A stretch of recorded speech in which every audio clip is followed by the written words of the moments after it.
I can make him fly also.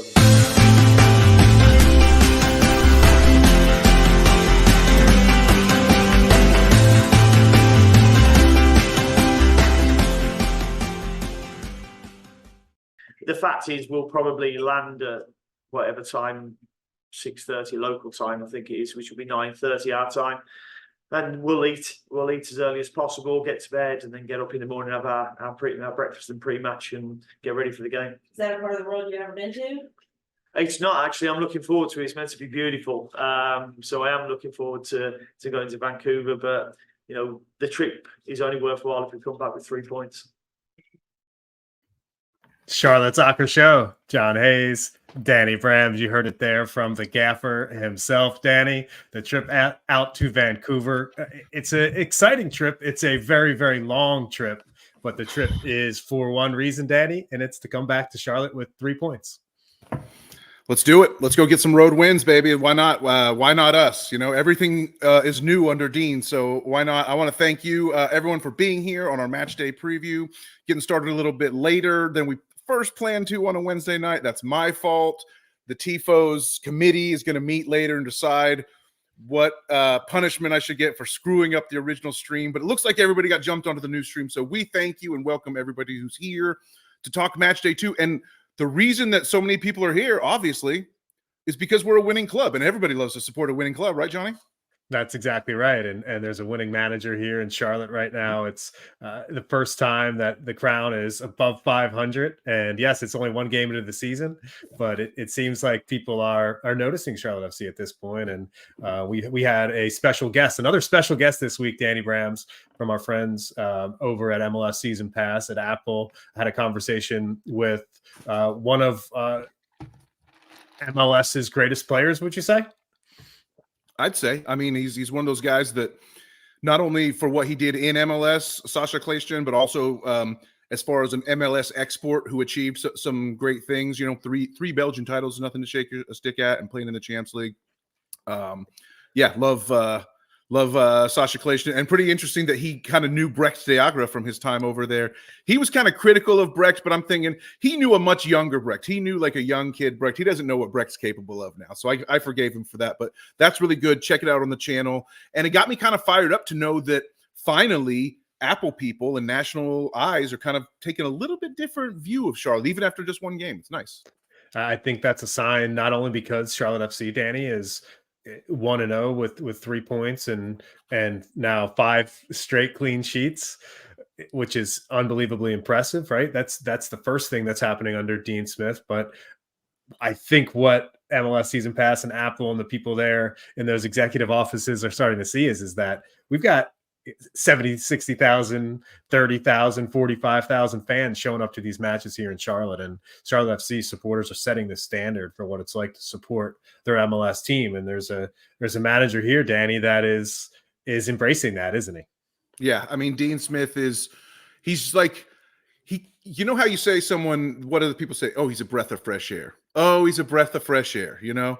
But it's like Dean Smith is like it's like the air just can't get any fresher. It's like we're climbing a mountain, you know. It's like at a certain point, just that air just gets cleaner and cleaner till it almost is like that fresh air and that oxygen is just getting you high. Because like everything that Dean says just makes me more and more fired up about the club. He spoke huge today. He said a lot of great things. I know you've been working dutifully. You were paying close attention at this press conference, making sure you're getting all the important cuts that we're going to be playing for the TIFOs who are here in the stream tonight. And I love every time Dean speaks, I like him even more, I guess is what I'm trying to say. A lot of words to say that. Especially when you get a chance to ask him some fun questions. What was it like to see such a great reaction from your home country in the opener? Tons of British and UK publications did all kinds of write-up, and you really made a splash. I know there's a long way to go, but that was one of your stated goals, was to sort of test your wits in a different culture. How did it feel to be successful in your first go? Hey, it was great to be successful on the first go, that's for sure. But as far as what we got from the UK, I have no idea what was out there. I'm not one who goes looking. They're all over it, man. Every publication has a Dean Smith is going to prove them wrong article from Shropshire to London, man. I'm telling you. Well, I don't do much media reading or social media reading for that. You know, I've got too many things on my plate to worry about that. So one thing we know is that Dean is not watching the show this evening, and he's not reading The Sun over the famous British publication. Or the Daily Mail, or the Independent, where Trent Krim, is from, of Ted Lasso fame. Yeah. I don't know. Do you buy it, John? I mean, I guess I should have known that. I guess I walked myself right into a generic, I don't pay much attention to that stuff answer. But I thought it was like a really well framed question. If I can, a little bit here. I thought, hey, I'm going to sort of set him up, with this whole thing, and he's like, he didn't care. He's like, I live in America now. I'll be a citizen within the next 9 months. Don't talk to me about the UK anymore. It was a great moment in the press conference today, and I think I had the chance to talk to Dean Smith about. You mentioned Breck Diagre, and I think what we saw last weekend at the Keep, we saw Scotty Arfield come in that super sub role, and on Charlotte Soccer Show, we love Scotty Arfield. We think he's got a chance to bag goals this season when healthy. Him and Patrick Ajamong as well, two players that didn't even feature in the first match. And here's Dean on is he a Canadian or is he a Scotsman? Yeah, I think when we play with just the one sitter and 2 8s, I think he can be an 8. I think when we play 2 and a 1, he can be the 10. He rolled his ankle a little bit after 3 or 4 minutes of coming on Saturday. So he didn't train in the early part of the week, but being the true Canadian he is, he's put himself forward for the last 2 days of training. But he'll be a Scotsman this Saturday. He gave himself a nice little shimmy shake after that as well. He was feeling himself towards the end of this press conference today. Yeah. As our good friend Greg, the Orange Goats, commented on Twitter, stereotypes for the win, right? But I mean, it is kind of fun to have a little playfulness with Scott's dual nationalities. And, hey, at least they're good stereotypes. Canadians, hard workers, Scotsmen, just sons of bitches. And hopefully Scott has a chance to be that for 20, 30 minutes against Vancouver. I don't expect him to start, but I said at the beginning, I said in our season preview show, Johnny, Scott Arfield is going to score important goals this year, and he could get started on Saturday for all I'm concerned. It's nice to know that he is healthy, the Scotsman, and also that the American, Patrick Ajamong, is healthy as well. And Patrick Ajamong, he's available for selection. Danny Brams, what do you make of Big Pat and his potential impact in British Columbia? I mean, not only available for selection, even possibly starting, right? I mean, Dean didn't rule out starting. He was asked directly, could Patrick start? Could Ninfa start? And he said, possibly. They've both done great in training this week. And Patrick kind of was off to the side for a day. Patrick had a limited day of training on Wednesday and then full training on Thursday. Or excuse me, no, I'm sorry. I was thinking of Arfield. Patrick actually had a limited last week and came back to full training this week. Excuse me, that's what I meant to say. So Patrick having a good training week, Ninfa having a good training week. And so that's great. Both of them. I think possibly one of them might start. I know Dean also said that he's fine with Kerwin on the right. We had always kind of thought Kerwin should be on the left, but was filling in on the right because Tavares needed to be on the left. That's how I kind of saw it last week. Dean says, no, he actually likes Kerwin on the right. He thinks Kerwin can be more impactful on the right. So that might actually stay in place. But if Ajamong a necessity pretty much at this point for his crosses, I think he can be more direct coming from the right. I think when he comes inside, from the left, he's coming into a lot of traffic at times. I think when he gets the ball on the right, he can either go to the line and deliver crosses, or he can go direct to goal as well, because he's got that pace and the ability on the ball. And he said exactly that, Danny. I just want to hear it from the man himself, right? You are so in tune at these press conferences. You can absolutely bring to the table what he did, and that's exactly right. So it's fun to think about Kerwin Vargas on that right side, and the tactical plan is also something that was discussed today. There certainly won't be major changes. There could be different changes in terms of our tactical outlook on it because of the way they play. I've looked at the way some of the games that they've played, and from what I've seen without the ball, the 3-4-3 with the ball, it's pretty much a 3, a 1, a 4, and a 2. So, you know, there's going to be different aspects of the game that we have to work on to be ready for them. This is now, I think, for our TPOs from our tremendous friends of the show. And thanks for everybody being here live. This is for the OGs. Danny, let's get into some tactical talk on Charlotte Soccer Show. Hey, you know, typically it's something we haven't really taken a dive into recently, but I say we should do it tonight now that we know that Patrick Agyemang is available, Enzo Capetti is available. That means a 2-striker system possible on Saturday away at Vancouver.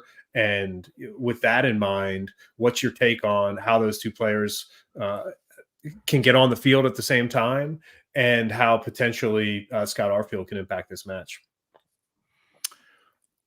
To start them both at the top, I don't think Dean's going to do that, you know, but he did mention that from his scouting, what he sees in Vancouver, he's seen them play the 3-4-3. And I do see Vancouver, you know, potentially doing that 3-man back line. One thing that's weird when we talk tactics on this matchup, right?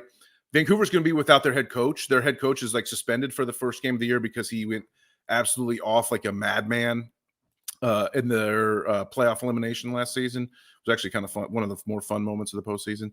But yeah, I could still see them coming up in that 3-man back line. So a 2-striker, it may not start that way, but I could see if we need a goal late, whether it's to hold a lead or to go get a lead, like that might be a way to overpower a 3-man back line, is to just like leave Enzo in and just bring Patrick in, you know, maybe bring one of our defenders out and sub an attacker for a defender type of thing, and go that way.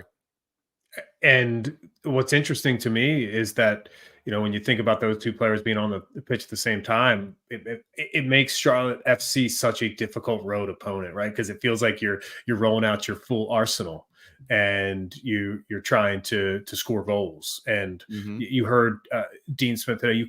One thing that he said is that the standard, the performance against New York City FC at home on Saturday was a 6 out of 10 out of a scale of 10. Thought that was interesting that he said that. But he said the defensive rating was an 8 out of 10, right? So I think that sets the foundation for this club, and that's really, really, really nice to see. And I think one other person, Danny, that has a huge impact right now on what's happening tactically with Charlotte FC is the assistant coach right now, is Miles Joseph, the assistant that was brought in from Portland. He's been in the Western Conference for a while, and you know, you've been at media availability. I've been there as well. You can see him interacting with the players, and he's had quite an impact on the club. I asked Dean Smith about him today. He knows the Western Conference like the back of his hand. He's worked in it for a long time.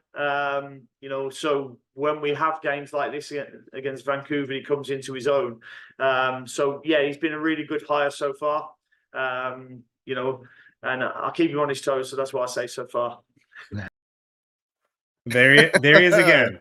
There, standards. He can't help himself. Yeah, he just can't help himself from being a little cheeky there. He loves to be cheeky at the press conferences, and you know, typically, I think you wouldn't necessarily, Danny, you know, have a show like this with a manager where you're having fun at a press conference, you're asking a good question, he's being open and honest about the club, because that's never happened before in Charlotte FC history. Right, so we don't know what that's like. Yeah, we've never experienced that before.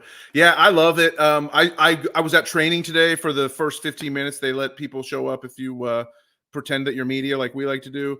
And I saw Miles Joseph getting very hands-on in this passing drill that they were doing to start, you know, and this is just sort of their opening drill before they really get into the heart of the training. And he's like going all out. The coach is going all out. And when the coach is going all out in the drill, that forces the players to go all out in the drill. So I liked what Miles was doing just from what I saw, even before you got a chance to ask Dino about that. So that was cool. I love the so far, you know, it makes me think of the Homer Simpson meme. Like, you know, he's doing pretty good so far. You know, it's never good enough. But I also think not only does Miles Joseph know the Western Conference like the back of his hand, as Dean said, he knows Vancouver. This is by working for Portland for so long. If you know, the Cascadia Cup is the series that it's sort of the three-way series between Vancouver, Portland, and Seattle. It's very hotly contested. Cascadia Cup matches mean a whole hell of a lot. So we know Miles Joseph has like Miles Joseph hates Vancouver Whitecaps. Let's just put it out there. Let's just let's just reveal, he won't say it, so I can say it for him, but like there's a little bit of that aspect going on that he wants to go get this win. So I think it's good. I think he's going to help with the road trip, with the adjustment and everything. Dino, I mean, what is it? How do you, it's a flight, so it's not much you can do, but to fly 3,000 miles to go do your job, the time zones are different. He seemed to brush it off a little bit today. Like he seemed a little unconcerned with the whole time zone switch and keeping the bodies on Eastern time and getting dinner and the scheduling and all of that. Seemed to me like he really was not all concerned about it. Maybe is he taking it a little too lightly? It's an interesting topic of conversation, I think, for a couple of reasons. I think Vancouver does feel like a place that is very far away. It's a place that the manager has never been, right? And so in that situation, it feels like a daunting task. It almost feels like a UEFA competition, whether it be the Champions League or whether more so like the what is it? It's not Europa. It's the Conference League. The Conference League. Yeah, you're well familiar with the Conference League as a Tottenham supporter. I know you have a lot of a Conference League experience. But yeah, I thought about wearing my 91 FA Cup Spurs kit today from Rare and Retro Soccer on the show, but I voted against it. And shout out to Rare and Retro, had a good time. And we're not going to see them on Saturday though. We're going to see Sunshine Shop. We're going to see our friends at Sunshine Shop on Saturday at the Hot Fly. Say that 5 times fast. Sunshine Shop, Hot Fly. Yeah. At the Hot Fly watch party. I'm pumped about that. But first, no, the travel is a serious point of view, but it's also, I think there's a lighter side of it as well. And it's why what makes talking to this manager so fun. I'm trying to decide whether it's going to be like a 5-hour bus journey in the UK, or is it literally a 5-hour plane journey that's going to take it out of you? I've got to, sample that for the first time, but led by the performance team and the coaching team. We've all done it many times before, but we're trying to be, as consistent as we can be for the players. So, we land and eat, and so our body clocks aren't out too much. 5-hour bus ride in the UK. Where do you think that'll get you? You're in London. You can get up to Manchester in 5 hours by bus. Probably you can definitely do it by train, but probably not by bus. I think it depends on traffic on the M5. As far as I know, I don't know, but it's when you're in the West Midlands and you're managing there and you're coming up and you're at a lower club. Imagine those bus rides that Dean Smith did early in his career in the UK, and now he's hopping on a jet and flying 3,000 miles to play a match against a Western Conference squad. What I always by the way, is this the first time that Charlotte FC is playing in Vancouver, isn't it? In Vancouver, yeah.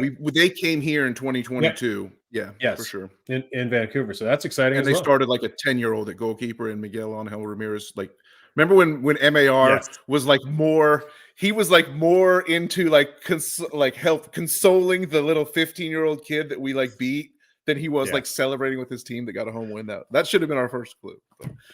I remember that vividly. Absolutely right. That should have been the first clue. There's no doubt about that, Danny.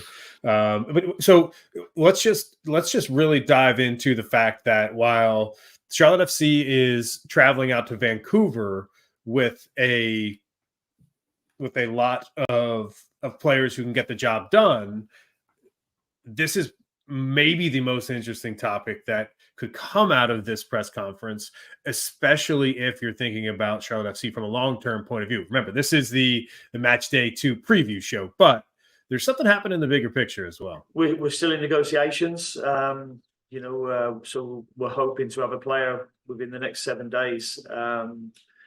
We've had movement a little bit. Diane's gone back to France now for his interview, for these appointments as well. So hopefully we can get that through pretty quick as well. But we're certainly trying to move on a couple now. Once again, a reminder of the visa process and the tough visa process here in the United States, where our new signing, Diane, the Frenchman, still not on the squad because he's going through that process. And Dean Smith saying, Danny, that he's expecting a new signing maybe here in the very near future. All right. So this is really where the failure of this is where it all comes home to roost of of me being late, of me like, so the full disclosure is the reason that we started this so late is because I went to work. The plan is come home, get home from work, set up shop, get going, get the stream going right after I get home from work, right? So I get all the way home. I stopped at freaking Bojangles, got some chicken, and sat down to set up my computer and realized, oh, whoops, I left my computer and my microphone at work. So I had literally had to commute home, commute to work, and commute home again, all in the last hour or so, like dealing with the horrible Charlotte traffic, blah, blah, blah, blah. So that was horrible. It really pissed me off, but thankfully the Tifos put me right back in the mood where I needed to be once we started the show after my false start on the first show, regardless. Anyway, this is where all that it wouldn't even be worth mentioning, except for the fact that it actually did affect the show, because what I meant to have queued up right here, I wanted to have this GIF. I wanted to drop this little video clip into the stream right now live, and I wasn't able to pre-produce it because I didn't have the time because of all that traffic hassle and everything. So the GIF that I would have dropped here, if I had the chance, would have been James Franco on the gallows with the noose around his neck, just looking over and saying, first time, because I've heard this before from Dino. Like he said, oh, we're hoping to have a player. I would have hoped we would have had a player signed before the first game. He's told us about new players coming. So Dino can talk about 7-day windows where he thinks a guy's going to be signed. I'll believe it when I see it. I'm not falling for this one again because I went all in the last time Dino made like a vague type of thing. And now today he says it again, and everybody's like, oh. Now the internet's freaked. Like I freaked out too early. Now I think that everybody else is freaking out. I'm not buying it. See, he's got you on your on your toes right now. He's already in your head. He's telling us that a signing is coming, and you don't believe it. But at this point, I'm going to say I do. I know. Boy who cried wolf. He's the boy who cried wolf at this point. I think Charlotte FC will get a new signing in before St. Patrick's Day. Maybe not in a week, but how about 17 days? Okay. Before Nashville. Before Nashville, yes, there'll be a signing that comes in. Maybe sooner than that. We'll see what happens. But that is what's happening in the bigger picture point of view for Charlotte FC right now, Danny. So it's an exciting match week. There's no doubt about it. And what I was mentioned earlier about the party at Hot Fly is that it's the first ever. It's the inaugural watch party at Hot Fly. There's 4 massive big screen TVs in the Hot Fly brew house behind the bar. If you've been inside at Hot Fly where you get the beer, you can go behind the bar into the brew house where they brew the beer. And there's going to be a party in there with the Min City Collective, Charlotte Soccer Show. La Muerte is going to be there as well. And there's a special beer release as well on Saturday at Hot Fly, Danny. I mean, Johnny, the first away day watch party of the year, we get to host with the Mint City Collective at Hot Fly, La Muerte, and a custom Fresh Drop Friday beer called Extra Time, soccer themed. Did I just hear that correctly? Yes, you did. You absolutely did hear that correctly. And wow. We're in great shape this Saturday. So I mean the vibes are good. You can always tell right now on this squad that the vibes are good. You know, even though you had your mishap, you know, even though you had your 3 commutes, you know, even though you start the show, it went live before you got you're happy, Dan. You just wanted to talk to the Tifos so quickly on the show. But everybody's here now. It's a good thing. We're hanging out on a Thursday night and we're live here on a YouTube page. Do us a favor if you like the show, hit us with a thumbs up, hit us with a share, drop something in the comments as well. And if you're an audio listener to the show, cheers to you. The audio listeners are showing up big time lately. I think everybody's catching a little bit of Charlotte FC fever right now, and it feels like the club, Danny, is in a very unique position to go to Vancouver and get 3 points. It's going to be it's going to be a really, really difficult task. But again, there was a moment, and I want to play this clip again. We started the show with it, Danny. There was a moment before the opening match where Ashley Westwood talked about being confident in winning. And Dean Smith is again, it's our friend Carol Walton who asked the question, and Dean Smith is not afraid to tell Carol, who he knows by now, by the way, has developed a relationship with. Remember, Dean Smith was voted the Premier League's most enjoyable manager to cover, like in many years, or when he was at Aston Villa right now. So this is his reputation, and he's being serious about getting 3 points. The fact is, we'll probably land at whatever time, 6:30 local time, I think it is, which will be 9:30 our time. then we'll eat as early as possible, get to bed, and then get up in the morning, have our breakfast and pre-match, and get ready for the game. Is that a part of the world you've ever been to? It's not actually. I'm looking forward to it. It's meant to be beautiful. So I am looking forward to going to Vancouver. But the trip is only worthwhile if we come back with 3 points. 3 points. So that's the goal this weekend, and it feels like it's a business trip to Hot Fly on Saturday night as well, where everybody's going to show up and they're required to have a good time, because it's all about business. It's about the 3 points. It's about celebrating. Yeah. Fresh Drop Friday and a special beer release at Hot Fly. It's been great having such a strong partnership with them. And working hard. My question. Here's how Hot Fly. I knew that Hot Fly, our partners, our 2024 presenting sponsor of the show. Here's how I knew they get me. Here's how I knew Hot Fly and I had found like a beautiful relationship. Is that their first ever soccer named Fresh Drop Friday drop, this extra time lager. It's Mexican lager. They must have been listening to the show all year about how I love to drink Mexican lagers. They figured it out, and I absolutely love it. It's been selection. Just make sure let's get 500 to 1,000 lines delivered out to Hot Fly for Saturday. The over/under on Danny Brams extra times is off the board. Those odds have been taken off the board. You cannot get a line on that. It doesn't exist. I'm absolutely can't wait to have a great time. That party gets started at 4:00 at Hot Fly, so there's plenty of that's a lot of lead time for kickoff. So should be a good time. I'll probably be there earlier than 4. So, but hopefully people will start showing up around 4 and get going. I do want to say though, turning back to the game, and shout out to all the TIFOs that are in this chat and commenting. I'm trying to up on the screen, because I think they're good, and I just want people to see them. And as we're talking, we may come back to them later. So keep the comments flowing for sure. Love that Joe Doak says maybe invite Weeby to drink a few extra times. That makes sense. Hey, I mean, that's what they call their show. Maybe Weeby will come on a Sunday show. Who knows? But I want to talk about the game. I want to say shout out to Chief Kiefer. Go Gunners. Thanks for it was great to see you at the party last weekend, and great to meet you, and I hope to see you again. We're not settling for draws. We're taking 3. I get it. But you also got to consider this comment from our boy Joseph Doak. Vancouver's not to be truffled with. And I don't know if he's making wordplay there, or if that was a typo on trifold, but it's pretty funny to say truffle. Maybe they eat a bunch of truffles up there and he was like a reference. I'm not sure. I'm not going to assume on this one, Joseph. But Vancouver's not no joke. Vancouver is no joke. And they have a guy named Ryan Gauld. If you don't remember seeing him, if you're not a huge MLS watcher outside of Charlotte, that's okay.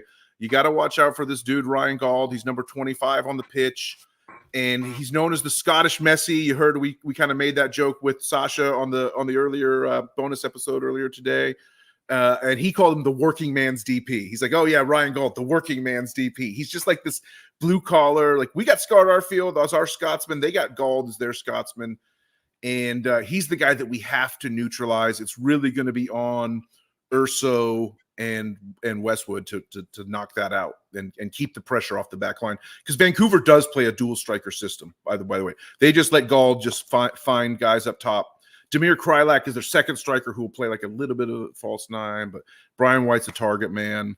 Vancouver can put some attack together, and they have way more chemistry. They might not have quite as much talent as NYCFC, but they have way more chemistry. So a 6th clean sheet on the spin, as Dino like to say, is going to be an accomplishment, especially on the road.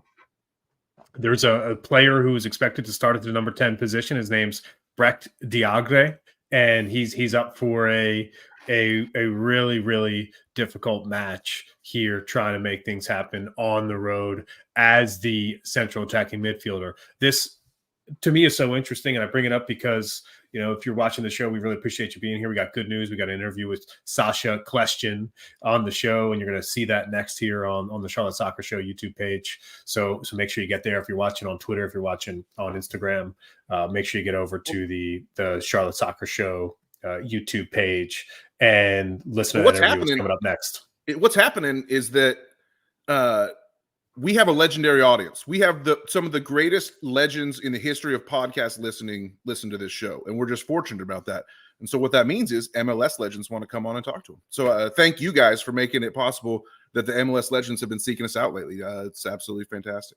Yeah, and I think one of the things about this interview with Sasha Kljestan, who, by the way, Danny, I think it'd be a smart idea if I could figure it out how we do this. I'd like to just play it on this stream. We don't have to play it next. We can play it on this stream if we wanted to finish off the show. Yeah, if you can fill time for a minute or two, I can probably get that. What part did you want to hear? Yeah, no. I just think it's the part where we talk about Breck Diagra, and the part where he talked about Breck Diagra being a player that isn't in the top 10 cams in the league, and how MLS was a central attacking midfielder league, and that Breck Diagra was a good player. He played against him in Belgium, was it, Danny? Yeah. Yep. Sasha was at Anderlecht when Brecht was just a young player. So Breck Diagra was in Belgium, and Sasha just kind of left us with the impression that Breck Diagra is not good enough. So maybe that's where the new signing is coming in. And maybe that's where Dean Smith has identified the fact that MLS is a league that runs through that number 10 position. And the fact that Sasha Kljestan said that today on the show, I thought it was a pretty bold statement. Yeah, I mean, he knew he was coming on the Charlotte Soccer Show, and he wasn't afraid to criticize the guy that I picked as the team MVP. So I can't quite figure out how to stream exactly his soundbite on this one. So chalk that one again up to my own pre-production woes. But I just encourage everyone to go listen to it. It's about 4 minutes into that clip. If you want to scroll there real quick, it's the next one on the channel. And I think Breck's going to prove him wrong, but it needs to start now for sure. Yep, 100%. So go check that out, and appreciate y'all listening to the show. That's going to be an exclusive YouTube interview with Sasha, and that's typically what we'll do sometimes with these video sessions that we have during the day. And it's fun to pop up and talk to our friends up in New York, or in this situation, California. What a week! Questions. His weekend routine was to fly to New York from LA, get some dinner on Friday night, play 6v6 soccer on Saturday morning at the Bowery in Lower Manhattan. Oh wow, just like a sick place to put on the turf shoes, not the spikes, not the full heavy boots, but just the turf ones. Hopefully the Sambas. Hopefully some Adidas Sambas, Good call. Yes. Yeah. No one's going in for a hard tackle in that 6v6 Saturday morning match. So he gets to do that, and then he heads to the studios, and he's got all the MLS games on, and the fact that the Charlotte FC match is the free game on MLS Season Pass this weekend. Very cool. It's important because it's a global service, and it's week 2, right? It's early in the season. And there's people who could potentially be interested in MLS for the first time, and maybe take an interest in the league. And all of a sudden, Charlotte FC pops up as the free game. They haven't quite said, "Oh, we're not gonna wait a little bit. I don't need to subscribe just yet because I went to my match last weekend." And then you're gonna log on and say, "Oh wow, Charlotte Vancouver, 7:30 on Saturday night." Yeah. Hey, the longer we can keep snaking by without having to drop that sub fee, it's like, hey. You might as well do it. Nothing's cheap in this life in 2024 in America, so you might as well take advantage of a free stream when you can. 100%. And this stream was free. And like the Charlotte Soccer Show, it's 100% free. We will give you a refund for anything that you don't like on the show, guaranteed, no problem. But we do appreciate y'all watching, and I'm pumped, Johnny. Like, we got the party, we got a winning record, we got a road trip, we got a new attitude. If you like some of the stuff, we got to talk to Urso and Diagra earlier this week. Make sure you check out that. We're not just talking to MLS legends. We're also talking to the Charlotte FC guys. We're going to be talking to Charlotte Independence guys. There's other teams are starting to reach out. I know Level Up Luke's in the chat. What's up, Luke? Thank you for being here. Luke on his show, Queen City Soccer Podcast, interviewed the Carolina Core people recently. I would advise you to go check out those out. And they had so much fun talking to Charlotte. They might be coming on this show later, just so you know, Luke, we're not stealing your interviews, Luke. We just, they just want to come on all the shows. So thanks to everybody. But if you don't want to wait for us to talk to them, go listen to Luke's version. And thanks to everybody for being here. If you can hear me, like the exuberance and just like everything that's like bubbling out of me right now, it's because I'm so excited and so in love with this club, and it's great. And I wonder, how about a great question from Matt Barbie? Will Charlotte ever concede a goal again? No, I think that's the way that we should end this, is with our predictions. Can Charlotte FC keep a 6th clean sheet on the road against Vancouver. Danny, what's your quick prediction before we get out of here? Everything inside me says no, but my official prediction is yes. That they can keep a clean Yes. sheet. 6 on the spin, Wow. baby. 6 on the spin. Wow. So if that happens, then all of a sudden we start. Well, first of all, if that does happen, Danny Brams, there'll be some wine bought for sure, and the boys in the back line. Oh yeah. Will once again did get you- to how have about a Dean Smith nice saying he fine had- glass of red wine with their wives this week. How about Dean Smith saying that he had to take a membership in like a Wine of the Month club because he's like, I'm expecting a lot more clean sheets, so I just signed up for the Wine of the Month club rather than buy the bottles one by one. That was great. Well, and I'm John Hayes. He's Danny Brams, and For the crown, baby.